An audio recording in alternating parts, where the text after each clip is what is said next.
So guys, so firstly congratulation.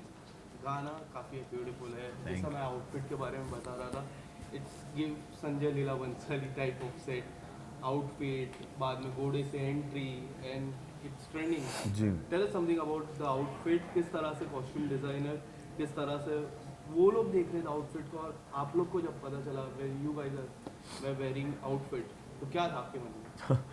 First time मेरे घर पे जब आए थे डिज़ाइनर, मैंने कहा यार ये क्या है, मतलब मुझसे तो पहना भी नहीं जा रहा था, वो अलग ही तरह से पहनाया जाता है।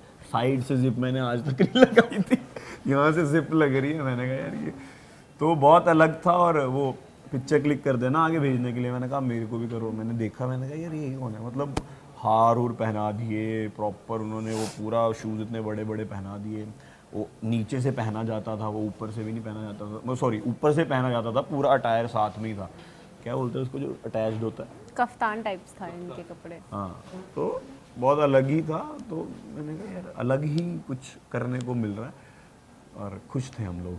आयशा, आपसे जानना चाहूँगा सबसे बड़ा क्या था इस प्रोजेक्ट में, क्योंकि ये जो प्रोजेक्ट था इट्स नॉट अ सॉन्ग, पूरी तरह से पिक्चराइज करके दिखाया गया था। क्लाइमैक्स सबसे ज़्यादा स्ट्रॉन्ग है, जो मुझे लगा कि किस तरह का क्लाइमैक्स नहीं होना चाहिए था, कि इससे कुछ बेहतर हो सकता था, या फिर इस तरह का क्लाइमैक्स भी चलता है, लोगों को इस तरह का क्लाइमैक्स प्यार में ऐसी चीज़ें कहाँ होती है जो हमें चाहिए होती है, सो इट्स लाइक दैट। ये सॉन्ग ही प्यार और क्यों होती है एग्जैक्टली सो यही वो गाने का है कि प्यार में ऐसी चीज़ क्यों होती है। इसलिए टू अंडरस्टैंड इट बेटर गाना देखेंगे तो ही समझ में आएगा। And for me I think story of course इतनी स्ट्रॉन्ग थी, एंड गाना be the look, Manish sir ने इतने अच्छे से डायरेक्ट किया। सो ओवरऑल इतना स्ट्रॉन्ग टीम था हमारा दैट आई न्यू कि something great is going to come, but इतना बड़ा होगा और इतना प्यारा रिस्पॉन्स मिलेगा ये ऑफकोर्स हमने नहीं सोचा था। So very grateful. Abhishek, romantic गाने के बाद इस तरह का चेंज, ड्रास्टिक चेंज, क्या आपको ऐसा था कि या मैं कुछ और करता हूँ, क्योंकि रोमांस हमने देखा है, रोमांटिक सॉन्ग्स आपको काफ़ी हिट हुए, तो पर्सनली कुछ इस तरह का प्रोजेक्ट आप एक्सप्लोर करना चाहते थे? जी जी, मैं रोमांटिक नहीं करना चाहता था। क्यों? मैं लवर, क्योंकि वो बहुत कर लिए थे, मैं भी वो उस जोन में था कि यार कि कम करो बट अच्छा करो। क्या था वो, इंग्लिश का कॉमेंट? इन्हें किसी ने कहा था कि क्वालिटी ओवर क्वांटिटी, सो वो उस पर वर्क कर रहे हाँ, थे। ऐसा था। तो मैंने कल परसों ही पढ़ा, तो मुझे पता नहीं था ऐसा भी कुछ होता है, बट मेरे को ये था कि कम करना है, अच्छा करना है। तो ये कुछ अच्छा करने को मिल रहा था, और कुछ इन्हें अलग। मेरे साथ काम करने का मौका मिल रहा था। ये तो वो रील के बाद तय ये हो चुका ये था। इनके साथ काम करने के मौके मेरे पास 40 थे कि हमने एक साथ में कितने गाने आ गए होते। तो हम बट आप लोगों ने जो रील शूट किया जी था, जी उसके बाद से उसके बाद से काफी और हमने तो बहुत, हाँ हमने बहुत रैंडमली किया ऐसे था शूट ऐसा, किया था। सिर्फ सावरे को प्रमोट करने के लिए। अभिषेक वाज लाइक ठीक है चलो कर लेते हैं, हाँ ठीक है कर लेते हैं, तो रैंडमली बस ऐसे ही प्रमोट करने के लिए वो हमने किया एक्चुअली था। रील बहुत सुंदर निकल हाँ के आ एक्चुअली गई।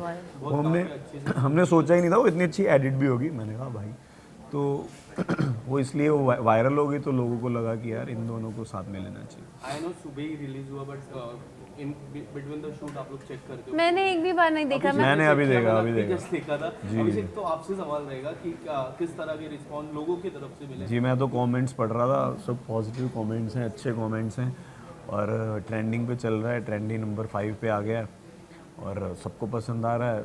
और Touch wood. इससे बड़ी तो क्या ही मोस्ट चीज़। Of the fans call you AK and AK, right? Yeah. ये जो सिमिलरिटी है, अपार्ट फ्रॉम दिस, हमने कई बार देखा, जैसे बिग बॉस का मैं जिक्र करता हूँ, तो उसमें भी आप दोनों की टाइमिंग ऐसा था कि जब ज़रूरत था दोस्तों की, जब आपको ज़रूरत थी दोस्त की या फिर इनको ज़रूरत थी दोस्त की, तब आप दोनों खड़े थे।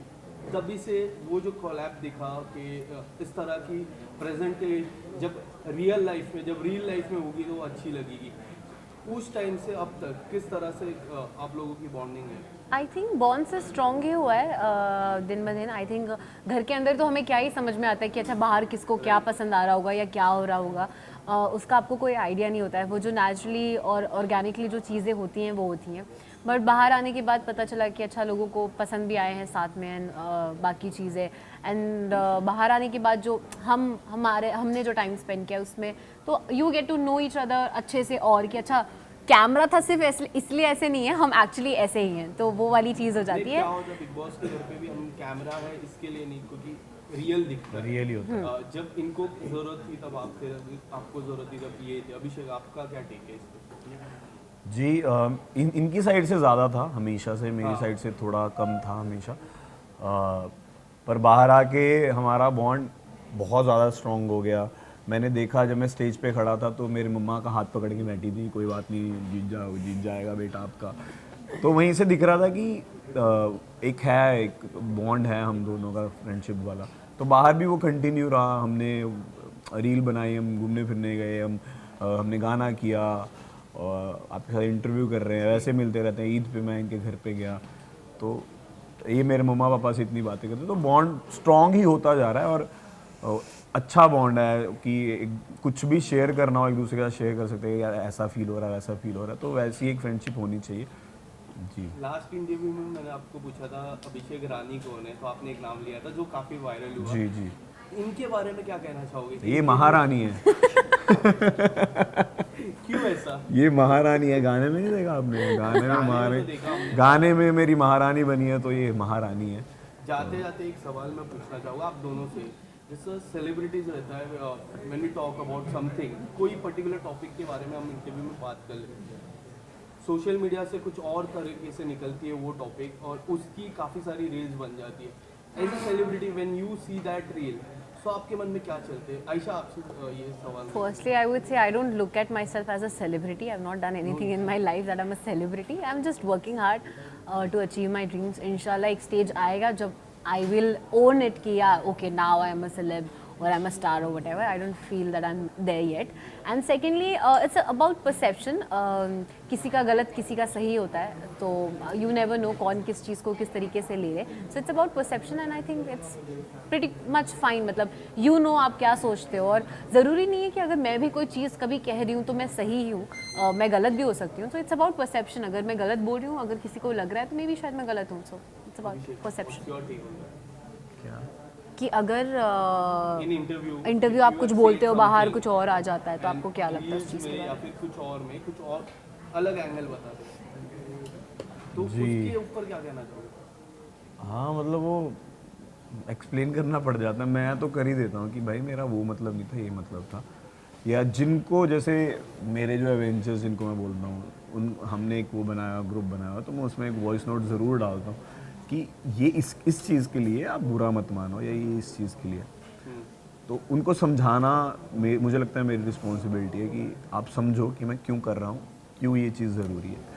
तो वो समझते हैं, फिर उस चीज़ को उस वे में लेते हैं, क्योंकि उनकी वजह से आज हम यहाँ हैं, तो उनको समझाना बहुत ज़रूरी है। तो अगर उनको कुछ लगता है कि गलत लग रहा है उनको, तो उनको मैं बता देता हूँ कि भाई ये गलत वे में मतलब, इसका मतलब मैंने ये बोला था बट वैसा चला गया। तो वो मैं हमेशा करता हूँ। Thank you so much Thank and all the best आपके अपकमिंग। थैंक यू खाली बोतल। थैंक यू खाली बोतल। थैंक यू टू द खाली बोतल।